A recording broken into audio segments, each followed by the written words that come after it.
प्रिय विद्यार्थियों, मैं doctor BL Bairwa, assistant professor, राजकीय महाविद्यालय दौसा। आज की हम इस क्लास के अंदर मैथिली शरण गुप्त के द्वारा रचित जितनी भी काव्य कृतियाँ हैं, उन काव्य कृतियों में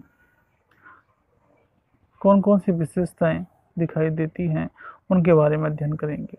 तो आज के इस व्याख्यान का जो हमारा टॉपिक है वह है मैथिली शरण गुप्त के काव्य की विशेषता। तो मैथिली शरण गुप्त के काव्य की विशेषताओं का अध्ययन करते समय सबसे पहले हम देखते हैं कि मैथिली शरण गुप्त द्विवेदी युग के प्रतिनिधि कवि हैं। इन्होंने ऋषिकेश और ऋषिकेंद्र नाम से ब्रज भाषा में, मधुप नाम से रचनाएं रची, अनुवाद तथा निंद्यानंद और भारतीय नाम से लेखन किया। यानी कह सकते हैं ऋषिकेश, ऋषिकेंद्र, मधुप और नित्यानंद और भारतीय नाम इनके उपनाम थे। द्विवेदी युग के प्रतिनिधि कवि थे। इनका जन्म 3 अगस्त 1883 ईस्वी में तथा निधन 12 दिसंबर को हुआ। इनकी जो काव्य रचनाओं को जब हम पढ़ते हैं तो पता चलता है कि इनके पिता सेठ रामचरण कनकलता, स्वर्णलता, हेमलता आदि उपनामों से कविता लिखते थे। रहस्य रामायण, सीताराम दंपत्ति इनकी प्रमुख रचनाएं हैं। मैथिली शरण गुप्त को पिता से राम भक्ति और अंग्रेजों के प्रति नफरत का जो बीज मिला, आशीर्वाद मिला, यानी अपने पिता से प्रभावित होकर ये राम भक्ति की ओर गए और अंग्रेजों के प्रति नफरत का बीज अपने मन के अंदर रखने लगे। महावीर प्रसाद द्विवेदी गुप्त जी के काव्य गुरु थे। साकेत के 9वें सर्ग में ये लिखते भी हैं कि करते तुलसीदास भी कैसे मानस नाद, महावीर का यदि उन्हें मिलता नहीं प्रसाद। मैथिली शरण गुप्त के काव्य की विशेषताओं का अध्ययन करते समय जब हम देखते हैं तो सर्वप्रथम उनकी काव्य विशेषता निकल कर आती है, वह है कालानुसरण की क्षमता। यानी द्विवेदी को अपने काल के अनुसार काल को चित्रित करने की जो क्षमता थी उनके काव्य में दिखाई देती है। द्विवेदी युग से लेकर नई कविता तक बदलते कथ्य एवं शिल्प को अपनी रचना धर्मिता में स्थान देने का कार्य मैथिली शरण गुप्त ने किया। हमको समय को देखकर ही नित्य चलना चाहिए, बदले हवा जब जिस तरह हमको बदलना चाहिए। विपरीत विश्व प्रभा के निज नाव जा सकती नहीं, अब पूर्व की बातें सभी प्रस्ताव पा नहीं सकती। यानी काल के अनुसार काल का अनुसरण करने की सीख इनकी कविताएं हमें देती हैं। वो बताते हैं कि हम जिस युग में जी रहे हैं उस युग की तथाकथित समसामयिक प्रवृत्तियों को मद्देनजर रखते हुए हमें आगे बढ़ना चाहिए। मैथिली शरण गुप्त मूलतः राष्ट्रीय काव्य धारा के कवि माने जाते हैं। देश प्रेम, स्वाभिमान आदि चीज़ें इनके काव्य हमें दिखाई देती हैं। ये खड़ी बोली के उन्नायक कवि हैं। तो इनके काव्य की दूसरी विशेषता हो जाएगी खड़ी बोली के श्रेष्ठ कवि। द्विवेदी जी के द्वारा परिष्कृत खड़ी बोली को ब्रज, अवधी और मैथिली काव्य भाषा की भांति स्वाभाविक कोमलता प्रदान करने और जन जन के मन में स्थान दिलाने का कार्य करने में सार्थक सफलता प्राप्त की। भारत के प्रथम राष्ट्रपति बाबू राजेंद्र प्रसाद जी मैथिली शरण गुप्त के बारे में लिखते थे कि गुप्त जी ने 3 पीढ़ियों को हिंदी सिखाने का कार्य किया है। बांग्ला, अंग्रेजी, संस्कृत और ब्रज भाषा का ज्ञान इन्हें था, ऐसा सूर्यकांत त्रिपाठी निराला जी लिखते हैं। हिंदी साहित्य के अंदर खड़ी बोली को काव्य के रूप में प्रतिष्ठित करने का जो श्रेय जाता है वो जाता है मैथिली शरण गुप्त को। इनकी जो रचना है साकेत, जो हमारे पाठ्य पुस्तक में संकलित है, उसका 9वां सर्ग हम पढ़ेंगे और 9वें सर्ग के बारे में उसकी विषय वस्तु, उसका प्रकाशन वर्ष, उसकी काव्यगत विशेषताओं के बारे में इससे पूर्व की कक्षा के अंदर हमने अध्ययन किया। मैथिली शरण गुप्त जी एक ऐसे कवि थे जो कविता के रूप में, आज तक ये माना जाता था कि ब्रज भाषा में ही कविताएं रची जा सकती हैं, मगर मैथिली शरण गुप्त जी ने कविता खड़ी बोली में भी लिखी और काव्य जगत को ये बताया कि हम खड़ी बोली में भी सुंदर काव्य रचना कर सकते हैं। तीसरी इनकी जो विशेषता है वो विशेषता है गांधी युग के प्रतिनिधि कवि।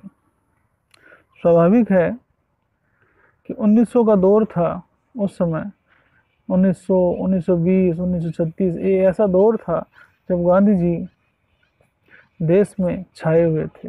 स्वतंत्रता संग्राम के हीरो थे गांधी जी। तो ऐसे समय में इस युग के प्रतिनिधि कवि के रूप में मैथिली शरण गुप्त जाने जाते हैं। सत्याग्रह, स्वावलंबन, वैष्णवता, अहिंसा, राम राज्य आदि जो गांधी जी के मूल मंत्र थे, इन मूल मंत्रों को हम गुप्त जी के काव्य में देख सकते हैं। राजा हमने राम तुम्ही को है चुना, करो न तुम यूं हाय लोकमत अनसुना।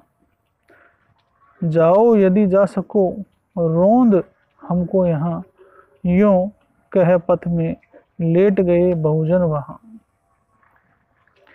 यानी गांधी जी को छोड़कर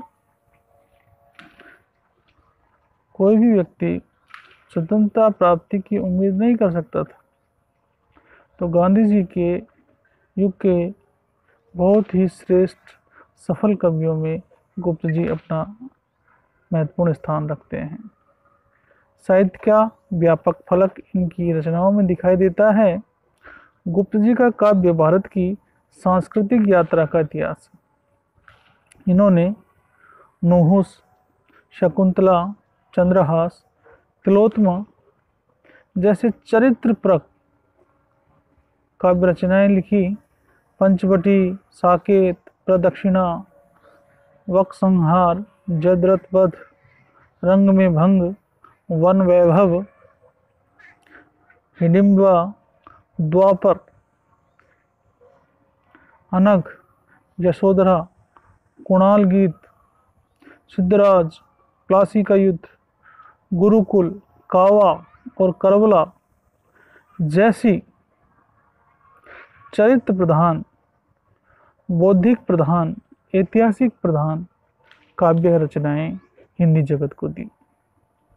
इन काव्य रचनाओं में मानवतावादी दृष्टिकोण हमें दिखाई देता है। तो इनके काव्य की पांचवी विशेषता जो आएगी वो है मानवतावादी दृष्टिकोण या मानवतावादी कवि।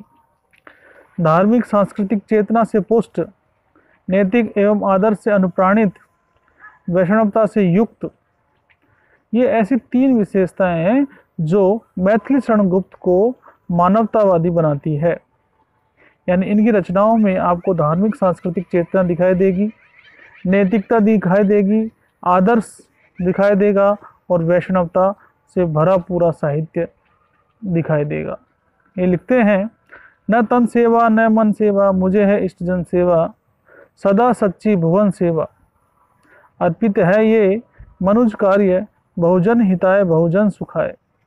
प्रस्थान वन की ओर या लोक मन की ओर, होकर न धन की ओर है राम जन की ओर। यानी राम राज्य जो गांधी जी का मूल मंत्र था, गांधी जी चाहते थे राम राज्य की कल्पना, वो राम राज्य, वो धार्मिक सांस्कृतिक चेतना, वो नैतिकता, वो आदर्शवाद हमें इनके काव्य में दिखाई पड़ता है।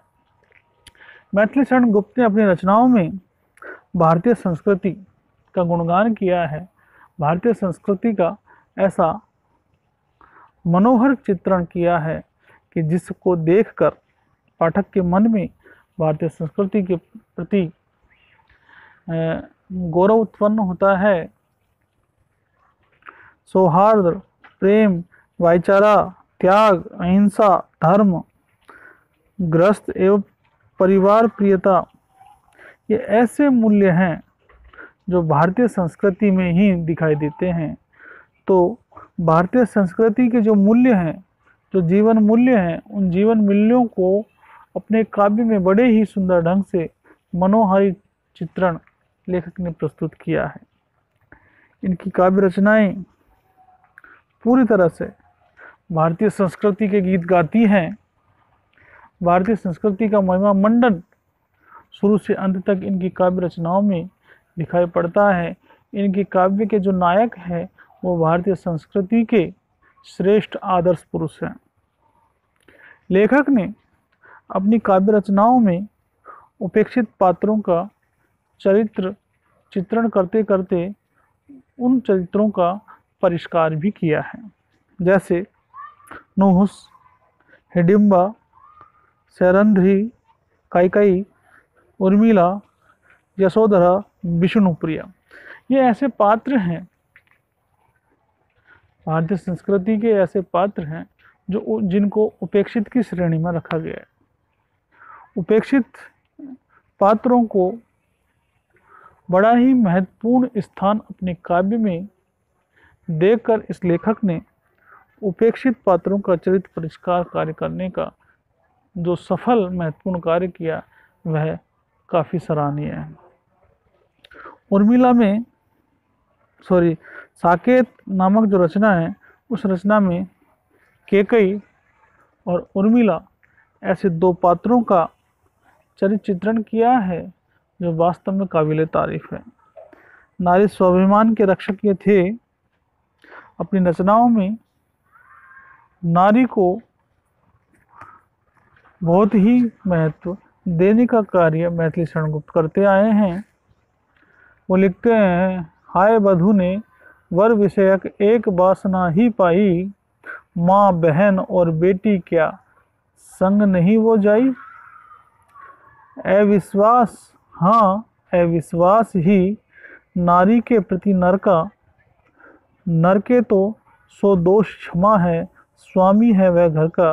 देखो कितना कटाक्ष व्यंग है। एक नहीं दो दो मात्राएं, नर से भारी नारी। नर में न और रे और नारी में ना और डी, मगर फिर भी ये समाज किसको महत्व देता है? नर को। तो उपेक्षित, दबी कुचली, हर तरह से डरी हुई नारी के चरित्र को उठाकर स्थापित करने का कार्य मैथिली शरण गुप्त जी करते हैं। अंतिम विशेषता, इनके काव्य में राष्ट्रीयता का स्वर भी दिखाई पड़ता है प्रचुर मात्रा में। तुलसी और गांधी, दैन्य व पाखंड से रहित राष्ट्रीयता, प्राचीन के प्रति अनुराग, बलिदान, त्याग की प्रेरणा और भविष्य की आशा। देश अंग्रेजों के द्वारा दिए जाने वाले कष्टों से बुरी तरह त्रस्त था। ऐसे समय में क्रांतिकारी, स्वतंत्रता प्रेमी लोग राष्ट्रीयता का बिगुल बजा रहे थे। तो उसी राष्ट्रीयता से प्रभावित होकर मैथिली शरण गुप्त ने अपने काव्य में राष्ट्रीयता के स्वरों को महत्वपूर्ण स्थान दिया।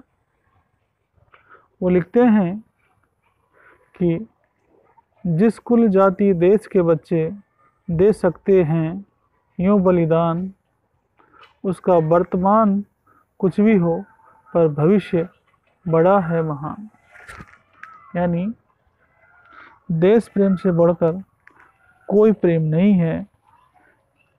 देश प्रेम सर्वोपरि प्रेम माना गया है। तो आज की इस ई कक्षा में हमने मैथिली शरण गुप्त के काव्य की सामान्य विशेषताओं का अध्ययन किया। आगे की कक्षाओं में हम साकेत के नवम सर्ग की व्याख्याओं के बारे में अध्ययन करेंगे।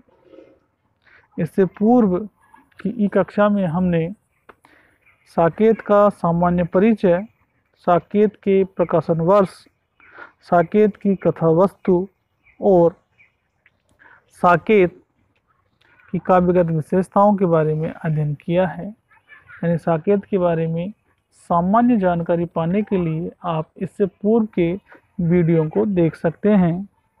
आशा करता हूँ आपके समझ में आया होगा। थैंक यू, धन्यवाद।